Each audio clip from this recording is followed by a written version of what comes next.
Jeff. Morning, Joshua. How are you doing? Surviving under pressure. How about Surviving yourself? under pressure. Well, it's a bit cold. I'm a bit miserable. Mate, I've put the heating on. So have I. That's why I'm moaning about it being cold. I am stood here in a t-shirt, but I've put the heating on, and that's also why I'm miserable because I'm an old fart who doesn't like to put the heating on until December 21st. Dude, I like to be like physically shivering with blue lips before I put the heating on. And I've put it on. I've got the Barber flannel and I've got the radiators on. And now I feel kind of happy, although same as you, I'm also angry at the fact that it's burning money because I am the original Scrooge. Yeah.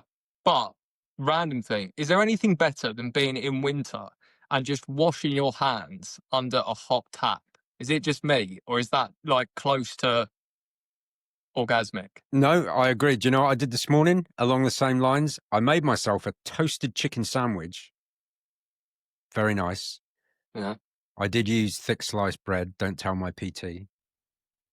And whilst the bread was toasting, I did that over the toaster. I was like, oh, that feels fucking lovely. That does. Oh, My wife walks in and she's like, what are you doing?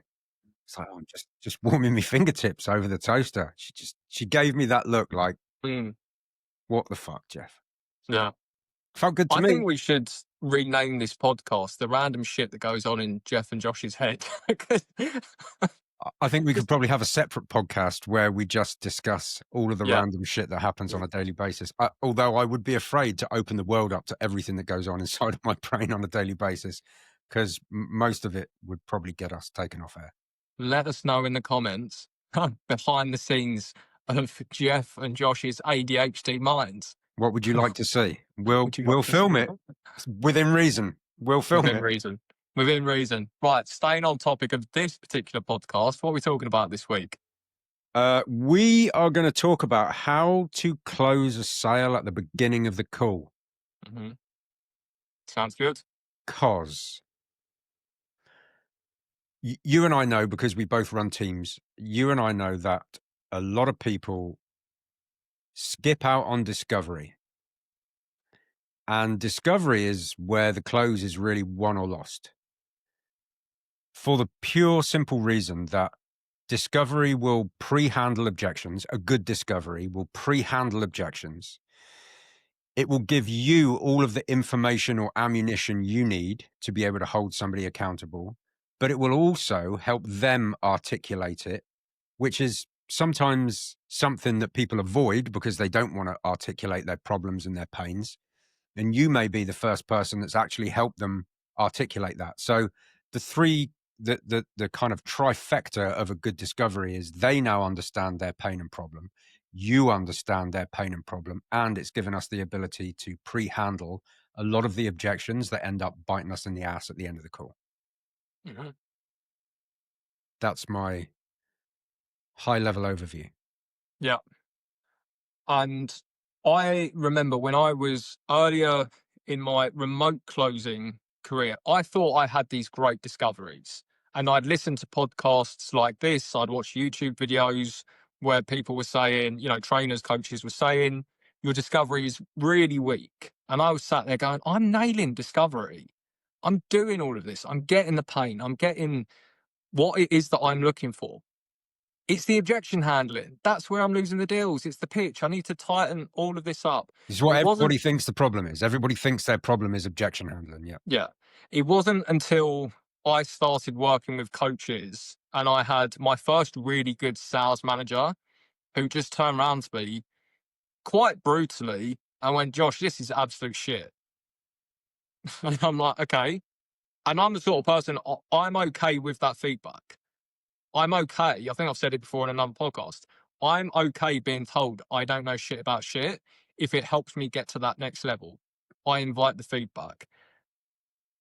It's really hard to sort of self-analyze when you think you're doing well. And we have a lot of people that come to us who are like, no, discovery, absolutely nailing it. You go through and it's just so horrendously bad. They've just missed so much. And if we miss what the real problem is we're trying to solve, what the hell are we selling? We're just pitching a product. We are not bridging the solution. where they are now to where they want to be.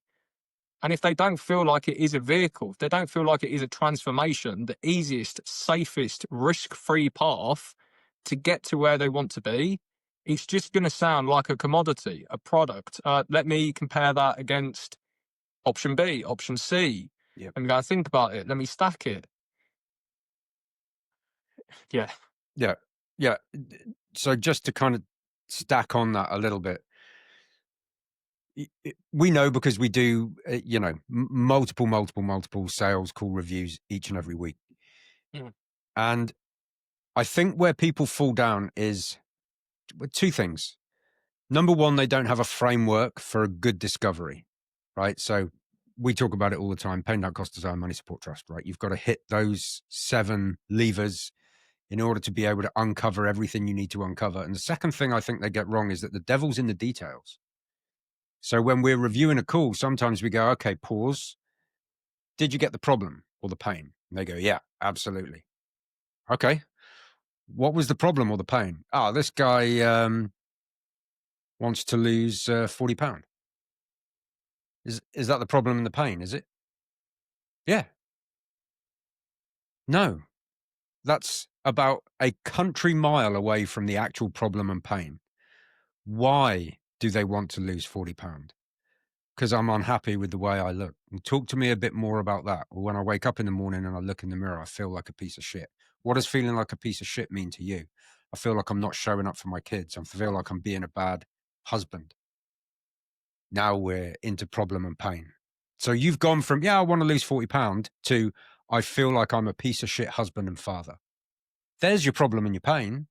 I think that the problem that we face with salespeople often is that they either don't know how to go deeper or they are afraid to take somebody deeper in that discovery process. And I think part of the reason for that is because people have taught them shitty ways of doing it as opposed to just utilizing natural curiosity. Like in that example, right? Somebody, I want to lose 40 pounds. Okay. If you don't mind discussing it with me, Josh, what is the purpose behind losing the 40 pounds? Like, why do you want to lose 40 pounds? Well, because I feel like an ass in the morning. Okay. Tell me more about that. What do you mean you feel like an ass in the morning? Right. It's like just natural curiosity, a little squint of the eyes, a little tilt of the head, a little hand to the chin. Okay. Tell me more about that. When you say you feel like a piece of shit, quantify that for me. Mm-hmm. But I think people just get so rigidly stuck to a script, and they're like, what do you mean by you feel like a piece of shit? It's like, dude, really? Going all the way back to probably podcast number 2. It's like, remember that you're having a conversation with a human being. So you have to internalize that script. You're learning lines, right? You are Leonardo DiCaprio, or pick your favorite female actor. I don't know, whoever. But you need to be able to, you ever see a bunch of actors around a table and they're reading the script for the first time? Sounds awful, right? They're just reading the lines. By the time they film the movie and it comes out, it's like, fuck. You don't know that that's a script. You just get absorbed into the movie. That's how we as salespeople have to be with regards to the words we use. We've got to work on the delivery. We've got to work on it feeling natural. What do you mean by you feel like a piece of shit? Like, dude, it sound like he could talk to ChatGPT and get that kind of shit. As opposed to, okay, mate, that's kind of interesting. When you say you feel like a piece of shit, what do you mean exactly? Right? Natural human curiosity. And I just don't think people spend enough time on the delivery of those words. Everybody thinks they need the next newest word track. They need, if I say this, they'll say that. Fucking newsflash, dude. Conversations don't go like that. So you have to have, which is something that we train in our group all the time, conversational flexibility. Find different ways of saying things. And above all else, work on the delivery of that conversation. Mm-hmm. What do you think? Yeah. I think the biggest problem I see is closers don't understand the depth of what real pain is. If they had, fitness is an easy example and everyone uses it. I'm going to give a bit of a harder example. But fitness, okay, I want to lose X amount of weight. That's the surface level. We need to go 3, 4, 5, 10 levels deeper because that is nowhere near what the real pain is. How do they see themselves? How do they feel they are perceived as a result of being the way that they are? Yeah. How does it show up on a day-to-day basis? How do they feel looking in the mirror? How long has it been a problem? There's more pain in there. What have they missed as a result of being the way that they are? Social events, family, friends, dates, happiness, love, affection, self-actualization, identity level stuff. That's when we get to the root of it. Yeah. And it's, goes from, I could get this from ChatGPT, I could get a £50 workout that solves this problem, to I am so completely disconnected from the version of myself that I feel like I should be. Yeah. Then I'll pay £5,000 for a solution. And if you are not getting to that level, they are going to get away. The problem is that most closers don't really understand what real pain is. Now, you can tell me your opinion on this. I think at the bottom of the barrel, the real surface for anything we're selling, fitness, B2B, whatever, is control. Mm-hmm. Lack of control.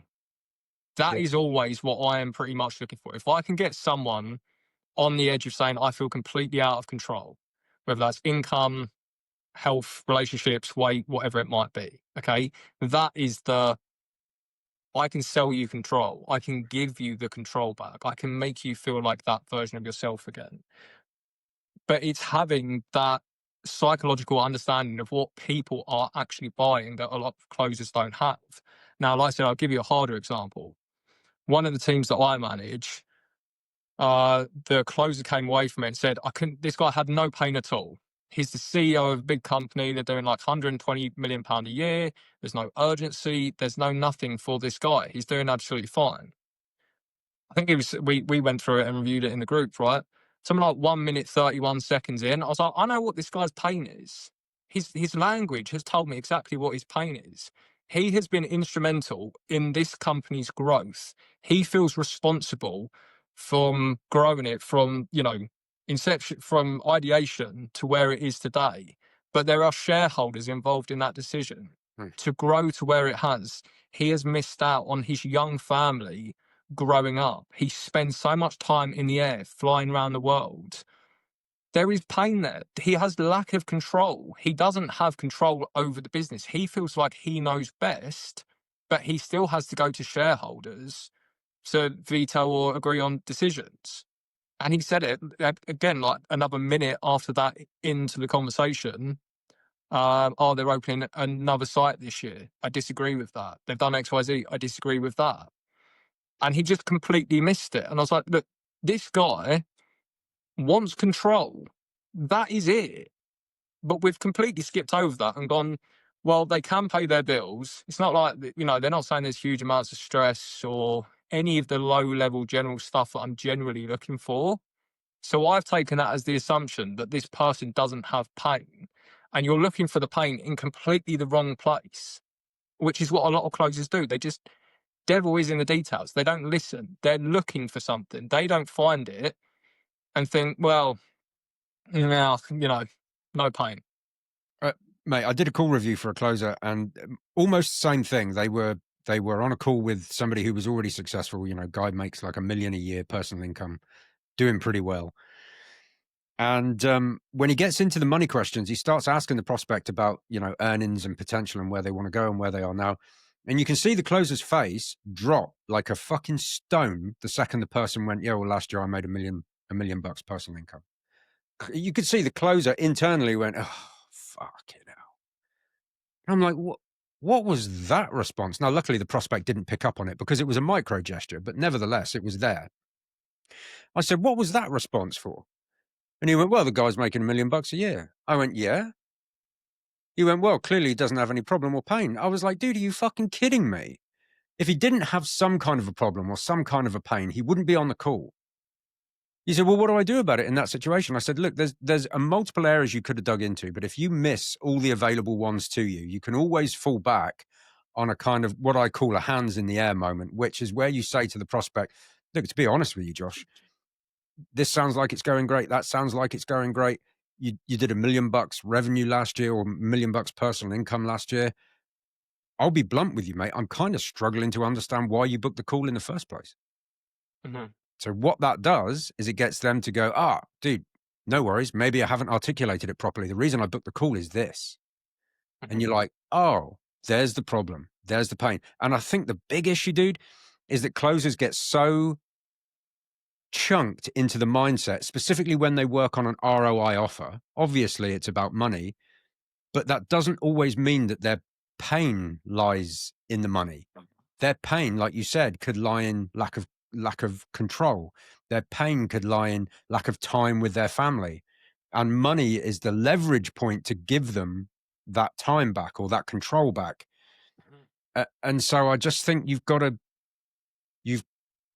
understand people's motivations and drivers. And it's not all, well, I want to make, I did 2 million last year. I want to make 4 million next year just for shits and giggles. It's like, well, okay, what does the 4 million represent? Like, why is that the goal?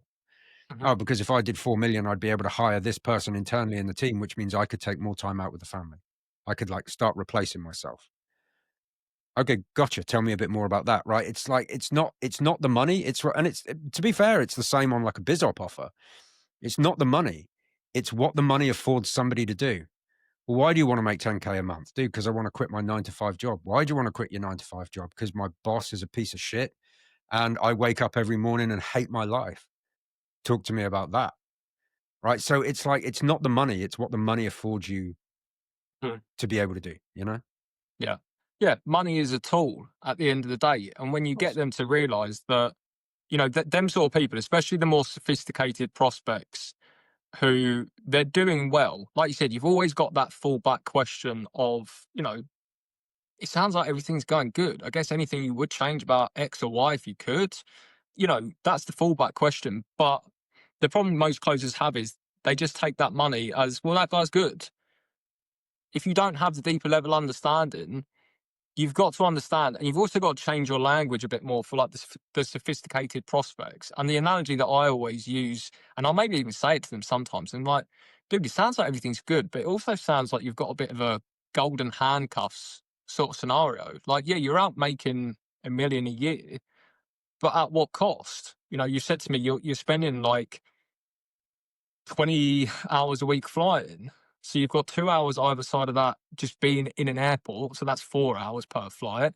You're then on the road for another 2 hours getting to the airport, to your destination. You've got a young family, all this sort of stuff. It's, changing the language, making them feel seen, heard, understood, but using the more sophisticated words like, money being a tool, leverage, ROI, the golden handcuffs, autonomy. You've got to speak in their language. And if you don't understand that, it's very hard to sell a solution. But most people just miss it. They don't have that deeper level understanding. And another offer that I was reviewing recently, I mean, the woman, she was doing well. I mean, she was making like 100K a year. And the guy turned around to her and was asking just like really basic stuff of like responsibility. Oh, whose responsibility is it to get to where we need to be in 2 years' time? And the woman's like, mate, I make 100K a year. You're talking to me like I'm a bum who's never taken any action in my entire life. And you're like, well, whose responsibility is it to do this? And he's like, what's the impact of you not taking action? Well, mate, the impact of me not taking action is earning 100K a year and still doing okay. Yes, I've already told you that okay isn't where I want to be. I want to get to somewhere else. I'm not happy with where I am. But just because of the way he's phrased the question, and it's such an easy switch, rather than being like, oh, what's the impact on you personally? Okay, so if you were on the other side of this, what doors start opening? Which is a more sophisticated way of getting the same answer. Yep. What doors open for you when you don't have the problems you are today? And then you'll naturally get the impact, but you've got to phrase it in a way that your demographic are going to respond well to. Yeah. And coming back to the topic of the thing, the closes made in their discovery, if you don't understand this, you've got no chance because you can't pitch to anything. You can't objection handle anything. They're going to be uncertain. These sort of people specifically are going to have the money, but they are careful with where they spend their money and they want to get the ROI. They know their money is a tool that gives them leverage. Why would I waste it on something that doesn't get me to where I want to be? I don't have the confidence that this is the right fit. The shoe does not fit. Yeah. I refer to it as the ability to read the room. Like, you've got to understand who you're speaking to. Yeah. We spoke about this a while back. You know, if you ask the consequence question the way a lot of people teach it, well, what happens if you don't do that? Like, dude, fuck. If you ask that to the wrong person, they are going to tell you to stick it up your ass. And I'm one of them. Like, if somebody asked me the consequence question, I'd be like, can you fucking spare me the psychobabble, please? Like, who the fuck do you think you're talking to? You know, and yet I see people on sales calls with CEOs and people that are already doing well. Oh, well, you know, if you don't achieve that, where would that leave you? Dude, where would that leave me? Still fucking rich. Thanks. You know, Still you're like, driving a dude, you Ferrari. cannot ask that question, dude. Yeah. You can't ask it that way anyway. Yeah. You know? That's the thing. Yeah, I was having this conversation with the rep and they're like, oh, so what? Do I just, throw the framework away? I'm like, no, we still need the answers to the questions. We still need pain, doubt, cost, desire, money, support, and trust, but we need to ask it in a way where we don't get these people's backs up. Yeah. The same, like you just said, if someone was to ask you these sort of questions, as much as I hate it, right? Like, we've all sold to salespeople and they're like, oh, I know why you're asking this question. Oh, blah, blah, blah. And it's just like, yeah, right. Just play the game. You're in the game. You know it. So play it. It's also annoying when you are a sophisticated prospect and you feel like someone's week one of selling and you've heard these such basic questions before. You do need to read the room. You need to understand the sophistication of them. And if you don't, you will lose the sale in discovery because you get their backup, because they start going, yeah, okay, this all sounds great. I just want to know what you do. Like, I know why you're asking me these questions. Can we skip over this? Can we just get to it? Whereas if you ask really good questions, they start seeing you as an equal, someone that they actually trust and, naturally inquisitive, all that sort of stuff. Yeah. They will pace themselves. They won't try and jump and rush it. They'll be like, cool, this guy is making sure there is alignment. This is a partnership. We are making sure from both sides that this is a good fit if we would put money, time, energy on the line and work together in the long term. Yeah. I gave somebody some advice the other day and they bought a sales call review to me, and super alpha A-type personality on the call. Guy was like, literally, dude, I've looked at your stuff. We can probably cut this very short. I just need a price. He said, what should I do in that scenario? I said, just fucking give him the price. He went, what? I said, just give him the price. Go, yeah, okay, it's 10K. Why would I do that? Because the guy is alpha as fuck.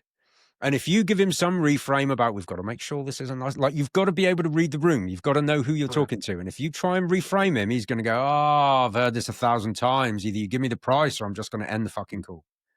So now you're in a boxing match with him, as opposed to when you've got somebody like that, just give him the price. Just go, it's 10K. Does that mean it's the end of this conversation? No, doesn't mean it's the end. 10K is doable. So what have you done? You've pre-handled price. Now, I wouldn't do this for everybody. Again, you've got to be able to read the room. But for a certain person, they come on the call and they're like, dude, look, I've seen your stuff. I know who this is. I've done my research. If this is within budget, I'm in. I just need you to give me the damn price. Yeah. Okay, dude, it's $8,000. And what that does kind of on a deeper psychological level is when you deliver it with that much confidence, it almost takes them aback a bit. And they're like, oh, I thought you were going to try and reframe me and all that. You were just confidently sat there and gave me the price. So it then makes them see you in a different light because you've just been willing to sit there and confidently go, yeah, it's okay. Is that the end of our conversation now then? No, it's not the end of the conversation. Okay, cool. Now you've gained massive respect from that person. But I just think here's the kind of meta analysis of all of that. Everything we talk about with regards to sales and sales funnels and marketing and all that, it's all about qualification, qualification, qualification. I would rather people focused on disqualification, disqualification, disqualification, because the vast majority of people you end up speaking to will not be a prospect. They won't buy. So, dude, if anything, disqualify early. Get them out of there. Get them out of your pipeline. Everybody's smoking hopium. Shout out to Jay Miner, came up with that originally, I think. Sorry, Jezza. But they're all, they're on the hopium train, and it's like, oh, I've got this huge pipeline. Well, congratulations, Dingleberry. You've got a huge pipeline, the vast majority of which will never fucking buy from you. So now you're just sitting there with your fingers crossed every day, following up like an absolute legend to people that will never buy. So instead of doing that, just disqualify people early. Mhm. Don't be afraid to disqualify people. Yeah. I've heard an analogy the other day of the job of marketing. I think it was like a golfing thing, is to, the marketing puts you on the green. Sales are supposed to be there, just to putt, Dude, I know who said that. just to tee up. I heard it. Who said it originally? Mr. Brown. Oh, Okay. are you talking about who said it recently? No. Well, go on. Give us the backstory. I just heard it from someone random. I don't know. I can't even remember who I heard it from. Maybe I've just badmouthed Will unnecessarily. Oh, okay, fine. So Will, I quite, if you I haven't quite watched like this the analogy. podcast, which you almost certainly won't, if it wasn't you, I apologize. All right, back to topic. I quite like the analogy, right? Oh, fine. We'll use a Sabri Subi one to make it less controversial. The job of marketing, the way he phrases it, is to make sales redundant, to Right. do such the heavy lifting for Yeah. sales that you should be getting on the phone with people to say, Visa, MasterCard, credit card, how the hell do you want to pay? 100% couldn't agree more. Yeah. So many companies just forget about marketing, and their marketing is cool. I'm going to go and film an Instagram reel at 7:30 this morning with no thought behind it, just post for the sake of it. I'm going to run a couple of ads, not really nurture anyone. And then I'll just, see how many people I can shag onto a calendar. 99% of companies, right? And when that happens, like you said, most people, the statistics are 50% of people will never buy. The other 50%, 1% is ready to buy right now. 49% are ready to buy or might buy at some point. That could be today, that could be tomorrow, that could be a week, a month, a year, 10 years, 100 years, whenever. No one knows. So we've got to, put an ecosystem that they can enter to nurture them. A lot of companies forget about that, and you do have, a lot of unqualified people you speak to. And as a closer, you have got to accept that and almost use it as a challenge. Never go in thinking, oh, do you know what, this person isn't going to close. Be aware that it's something that's going to happen. Not everyone is a buyer. Challenge yourself as a closer. That's where you'll really upskill. If you're like, nah, this person's never going to buy it, and you close them, whether it's a day, a week, 2 months down the line, they're like, no, not for me. And then they come back and buy. Focus on that sort of stuff. And I said this to a rep the other day. I gave him that statistic, and he was like, well, that doesn't really help me to have that mindset going into it, because I'm going to disqualify people before, like soon into the call. And I'm like, why do you think it doesn't help you to have that mindset? And he was like, oh, because I'm just going to disqualify people. And I was like, we should never disqualify people just at like face value. Just randomly, yeah. Just absolutely randomly look at your calendar and go, well, 50%, I'll just, take 5 of them off. But also you've got to protect your time and energy for the people that you do think are really good prospects who have taken the time to fill out the qualification properly. Yeah. You can tell a lot by answers just that people have done on a type form. Yes, no, tick the box. I really want to do this because XYZ. I've been thinking about this amount of time. Cool, good prospect. Either someone who's really busy or just doesn't give a shit. Yeah. So absolutely. I did a podcast with somebody else yesterday, and you're cheating on me. Oh, not like that. I got invited onto a podcast. So yeah, all right. And we had exactly the same conversation. I think it was Russell Brunson that said it that said it originally, but certainly Sabri Subi has kind of said it more recently, which is marketing. The job of marketing is to do the heavy lifting for the sales team. Mm-hmm. And I think somewhere along the line, a lot of high ticket coaches forgot that rule, and everybody's focused on lead generation, VSL funnel, lead generation. Yeah, I got a boatload of leads. Now all I need is crusher sales, and we're golden. Well, what happened to marketing doing the heavy lifting? Well, marketing is doing the heavy lifting. They've watched a 15-minute VSL. Dude, that is so fucking far away from the heavy lifting. That is getting that prospect curious. It is doing nothing to convince them to buy, in my opinion. Now, maybe there's going to be some VSL guru / fucking nerd who's going to jump in the comments and go, so long as you structure it like this, maybe you're right. And I'm happy to be proven wrong. If that's you, shoot us a message in the comments, come on the podcast and prove us wrong. I would love to have a backwards and forwards with regards to how, you structure a VSL to do the heavy lifting. But from my experience and from everything I've seen in recent years, the VSL is really just to build curiosity enough to get them on the call. And then the thought process is that, okay, and once they're on the call, that's where you smash them over the line. I think that is... Let's caveat and add a bit more context to that. Nothing wrong with, in my opinion, again, you can tell me your thoughts. Nothing wrong with VSL at the right point in the buying funnel. Correct. All right. So just for the video reference, they're here. They found us today. Most coaches, VSL, call. Very short time frame, no trust. Now, if you were to expand that, they come into our ecosystem. Content, long form, short form, podcast, nurture, email, VSL. Nothing wrong with the VSL here. Because we've done the heavy lifting, then you have a heavy lifting video VSL that's like, I know you've been following me for so much time, you've interacted with this stuff, you've reached out because you are interested in a solution, in our solution for the problem that you might have. Qualification, 100%. absolutely nothing wrong with that. But most coaches, and we know because we've sold for so many of them, just go, right, put out content, put up some stories. As soon as they're a follower, smash them in the DMs, send them a link, try and drag them over the line. And that's the way that everyone has taught it for so many years. And it's funny because there's such a shift in the market now where it's like people are standing there with chainsaws next to Zoom, like, you hate taking Zoom calls. This is what you should be doing. And it's like, yeah, hang on. Last year, you were teaching people to smash the cold DMs. And now you're like, oh, no, it doesn't work. It never works. And it's just such absolute bollocks. We have gone on such a tangent here. Anyway, we have gone on a tangent. We do often, but we do often. Like I said at the top of the podcast, we should rename the podcast or set up a completely separate one. Josh and Jess random ADHD. Shit. Yeah. ADHD rants. Hey, the random shit podcast. I think people would listen. Yeah. But it's also good to be aware of this stuff, I think, as a closer, because we have it in our community and teams that we talk to and manage, that it's what is standard and obvious stuff for us because we obviously follow the industry. We're in it. We want to stay up to date with what's happening.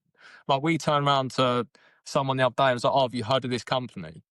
Oh, sorry. We were like, oh, I assume everyone knows who this company is because they're like the top sales, recruiting, training people for like ever in the high ticket space. He was like, oh, I've never heard of them. I'm like, what rock are you and, SpongeBob living under? How have you so bottom of the snow? Sorry, Patrick, he's the one that lives under the rock. How are you so disconnected from the space that you're trying to get into that you don't go out and look at who are the recruiters, who are the players, who has the best training, who's the best reviewed, who has the... Yeah. Anyway. Which is... And look, dude, fuck, I'll finish on this. If more reps treated their position as a career, like as something to be studied and learned and practiced daily, I couldn't believe it as well. You say, well, you know who this company is, right? No, never heard of them. Dude, what? How? Yeah, my uncle, who has nothing to do with the online space in any way, has heard of that company. How have you not? And I just think people are disconnected. They don't treat it like a career. They don't think that networking is important and knowing who's who is important. And they just go, all right, I'm going to learn a few word tracks and bang, 20K a month. Good fucking luck. Maybe in 2019, right? That was doable. I knew a lot of people that were not good sales reps making really good commission checks in 2019. Dude, the world has moved on since 2019. We're not all locked down. We're not all trapped in our houses. People are infinitely more skeptical because everybody was looking at online education. Everybody was buying things. Ergo, more people got scammed with bad offers and shitty marketing and all the rest of it. So now there's a level of skepticism that didn't exist before. And if you think all you need is study a few word tracks and bingo, you're going to make 20 grand a month, I hate to be the one to break it to you, but you are wrong. Just to round this up, because this has been absolutely nothing to do with discoveries. We're going to have to do another podcast on discovery now. So discoveries, the best advice that I think I could give to anyone when it comes to a discovery is think about calls that you've been on in the past and all the reasons that you didn't buy, because I didn't feel like it actually solved the problem that I was really deep down trying to solve. I don't feel like the person asked the right questions for me to feel comfortable, to trust them. Look, if you are a closer, go back and look at the calls that you have taken, they didn't close. We talked about on the last episode, right? AI, take the transcript, go and try and analyze it from a psychological standpoint. There are GPTs that generate prompts to prompt the AI to do better. So go and talk to, number one, a GPT prompt builder that says, I'm trying to understand the psychographics, demographics of my ideal client avatar. I'm trying to understand what it is they're ultimately looking for, things like control, autonomy, leverage, whatever it might be. Maslow's hierarchy of needs, Tony Robbins' 6 human needs as well. That'd be a great thing to go away and study and research.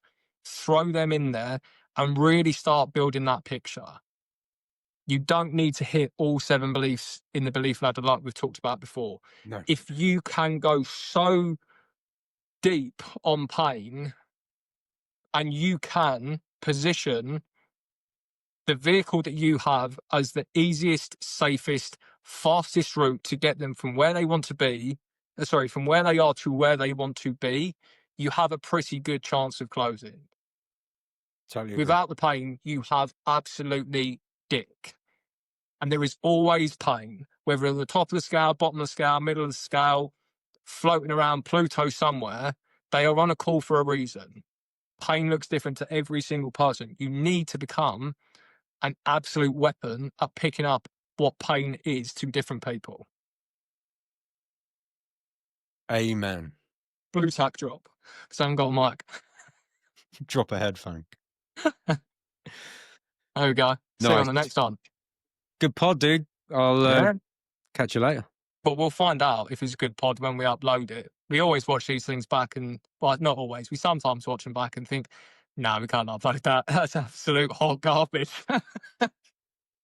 Imagine how many episodes we'd have if we'd uploaded every single one we'd have recorded. Yeah, we've been doing this for what, 6 years now? We've only got 7 episodes. Yeah.